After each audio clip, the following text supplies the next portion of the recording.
دنیا میں آمد ہوئی ہے. یہ باتیں آپ کو یاد رکھنی بہت ہی ضروری ہے. اسی مہینے کی 12 تاریخ کو میرے آقا اس خاکدان گیتی پہ جلوہ افروز ہوئے. تو اس ماہ ربیع الاول شریف کی آج پہلی تاریخ ہے اور آج جمعہ کا دن ہے. اسی مناسبت سے پہلے میں 2 شعر آپ تک پہنچانے کی کوشش کرتا ہوں. ایک مرتبہ بولتے ہیں یا رسول اللہ. موسم بھی نرالا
لیکن شرط یہ ہے کہ آپ لوگ دھیان سے اور تھوڑی سی توجہ کے ساتھ آپ لوگ بھی میرا ساتھ ہیں اور دھیان سے سننے کی کوشش کریں. کیونکہ آج وہ مبارک مہینہ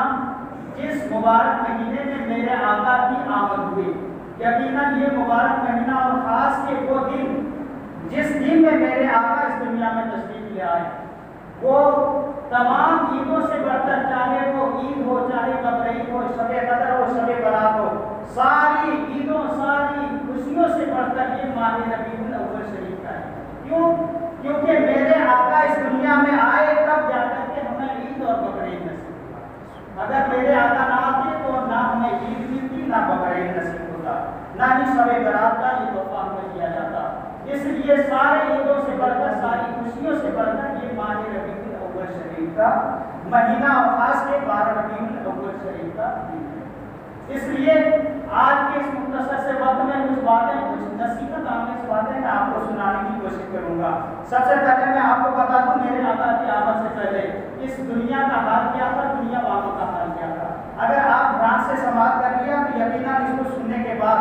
آپ یہ سوچنے پہ مجبور ہو جائیں گے کہ اگر میرے نبی اس دنیا میں نہ آتے تو شاید ہم بھی نہ ہوتے اور ہمارا وجود بھی نہ ہوتا. سب سے پہلے میں آپ کو بتا دوں اس دنیا میں میرے آقا کی آمد سے پہلے ہر انسان ایک دوسرے پر, اگر کوئی مالدار ہے تو وہ غریبوں کا ستاتا ہوا نظر آ رہا تھا, کوئی اگر بیوہ عورت ہے تو اس کو معاشرے میں جینے کا کوئی حق نہیں تھا, کوئی یتیم ہے تو اس کو جینے کا کوئی سہارا نہیں تھا. ایسے عالم میں خاص کر کے میں آپ کو بتا دوں, آپ نے سنا ہوگا, میں بھی آپ کو بتانے کی کوشش کرتا ہوں, عرب کی سرزمین پر حال تو یہ تھا کہ وہاں پہ لڑکیوں کو زندہ دفن کر دیا گیا, زندہ گاڑ دیا کرتے تھے, زندہ دفن کر دیا کرتے تھے. عورتوں کے اوپر اتنا ظلم و ستم کیا جا رہا تھا کہ عورتیں دن رات محنت و مزدوری کرتی, جو کچھ کما کے لاتی اپنے شوہروں کے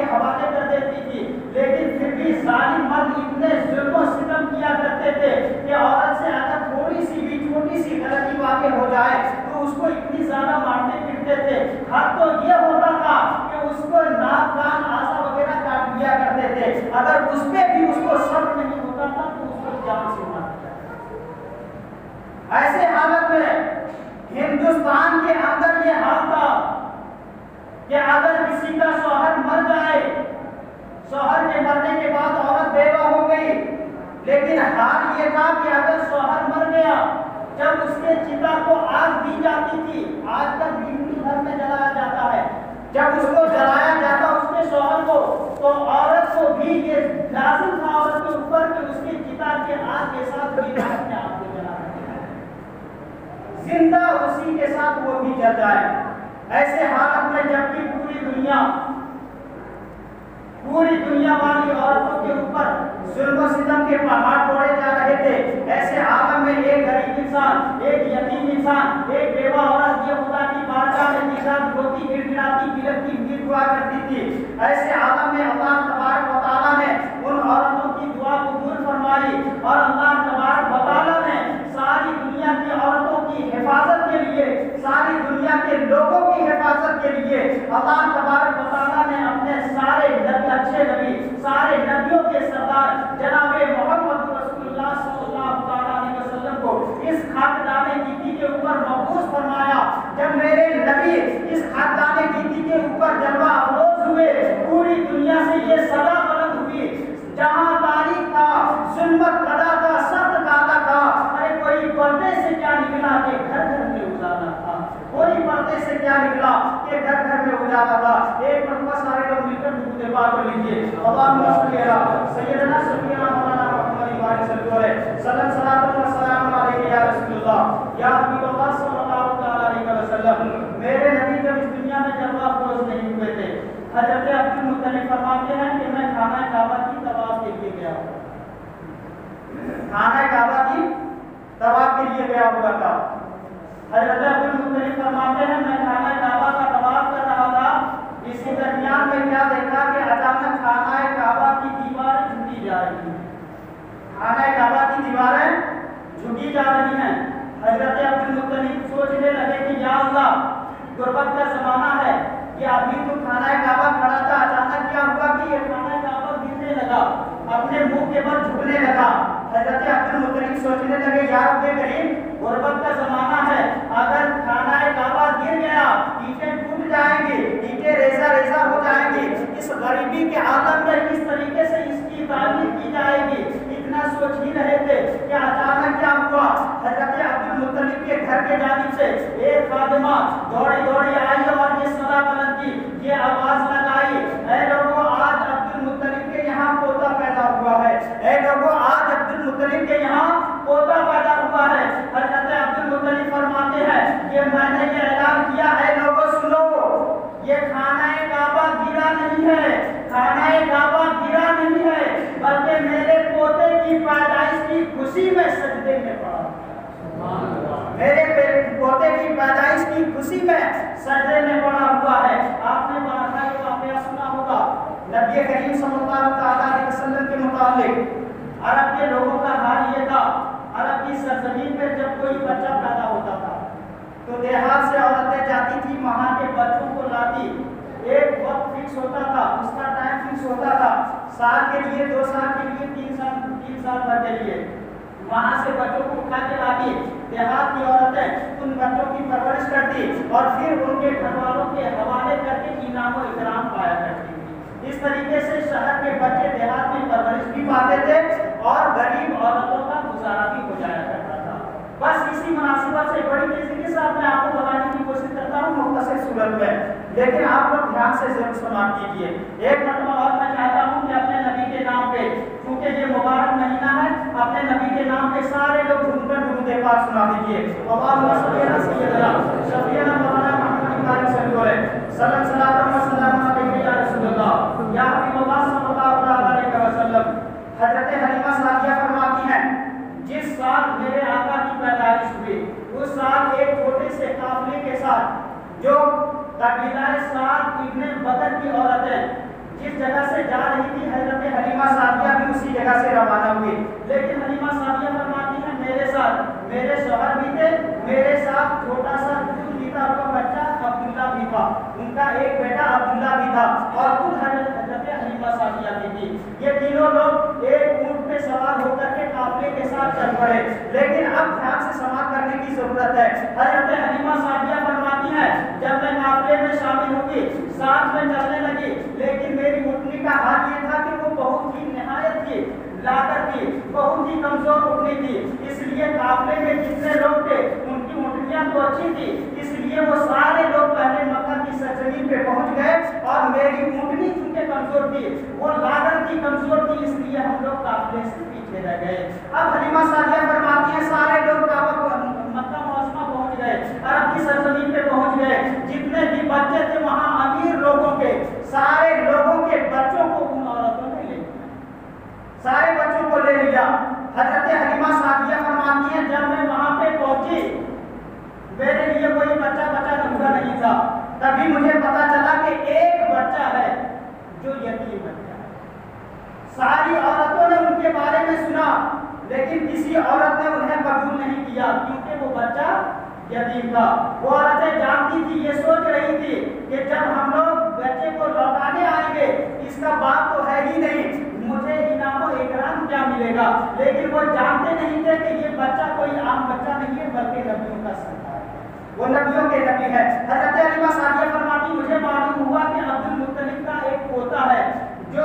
ابھی تک بچا ہوا ہے، کسی عورت نے اسے قبول نہیں کیا، کسی عورت نے اسے نہیں لیا. حضرت حلیمہ سعدیہ فرماتی ہے میں بڑی تیزی کے ساتھ حضرت عبد المطلب کے یہاں پہنچی. جو ہی میں عبد المطلب کے گھر پہ پہنچی دیکھا کہ ایک خوبصورت سا بچہ اپنے بستر پہ لیٹا ہوا ہے، اپنے بستر پہ پڑا ہوا ہے. حضرت حلیمہ سعدیہ فرماتی ہیں جو ہی میں نے اس بچے کو دیکھا، ایک حسین و جمیل خوبصورت سا بچہ، میں اس پر فریفتہ ہو گئی. میں نے دیکھا کہ اس کے جسم سے مجھ کو عنبر کی خوشبو پھوٹ رہی تھی، مجھ کو عنبر کی خوشبو آ رہی تھی. حضرت حلیمہ سعدیہ فرماتی ہیں میں نے پیار سے اس بچے کے سینے پہ اپنا ہاتھ رکھا، میں نے پیار سے اس بچے کے سینے پہ اپنا ہاتھ رکھا. میرے نبی جو بچے تھے بچپنے کے عالم میں ہے، میرے نبی مسکرا دیے، اپنی آنکھوں کو کھول دیے. حضرت حلیمہ سعدیہ فرماتی ہیں میں نے اس بچے کو اٹھایا، اپنے سینے سے لگایا اور داہنے جانب کا دودھ اسے پینے کے لیے پیش کیا. حضرت حلیمہ سعدیہ فرماتی ہیں اس سے پہلے چونکہ قحط کا زمانہ تھا،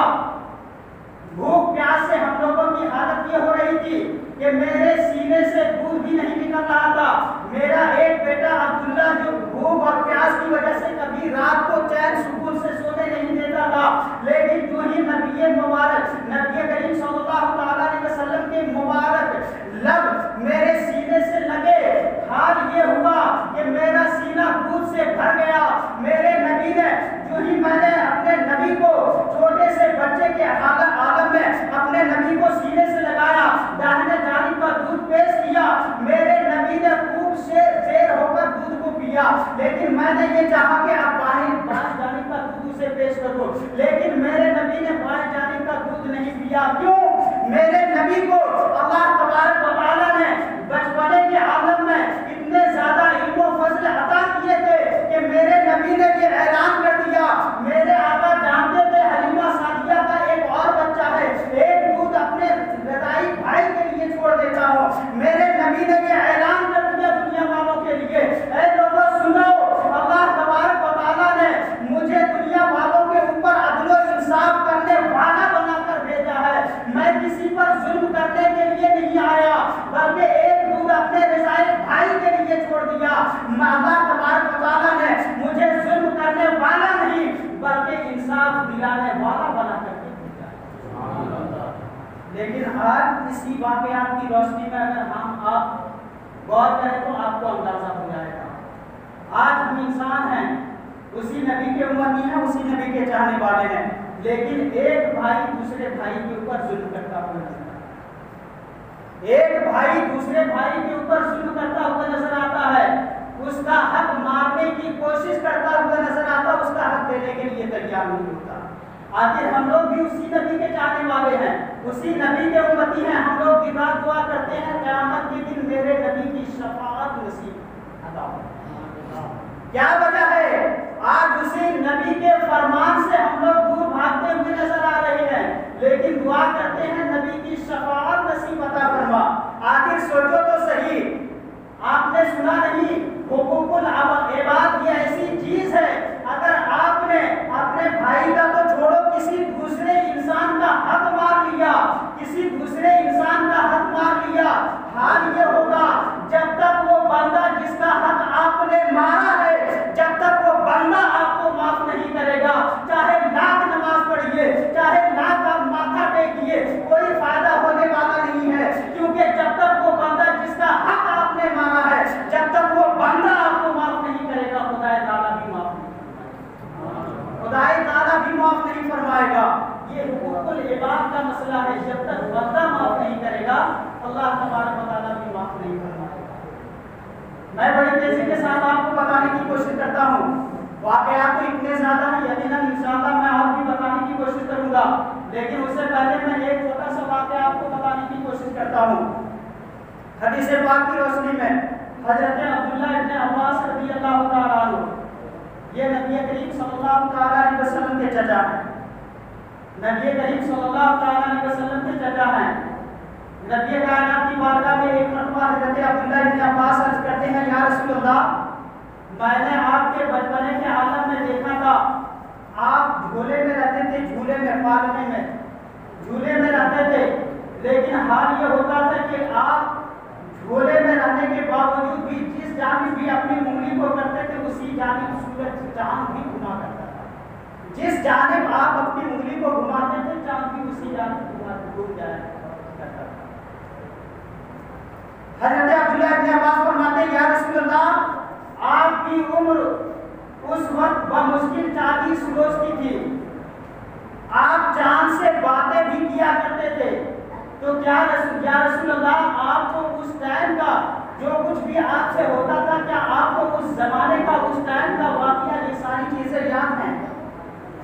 میرے آقا فرماتے ہیں، بالکل دھیان سے سماعت کیجیے، میرے آقا فرماتے ہیں، اے میرے چچا، اے عبداللہ ابن عباس، یہ تو اس وقت کی بات آپ کر رہے ہیں جب میں پیدا ہو چکا تھا،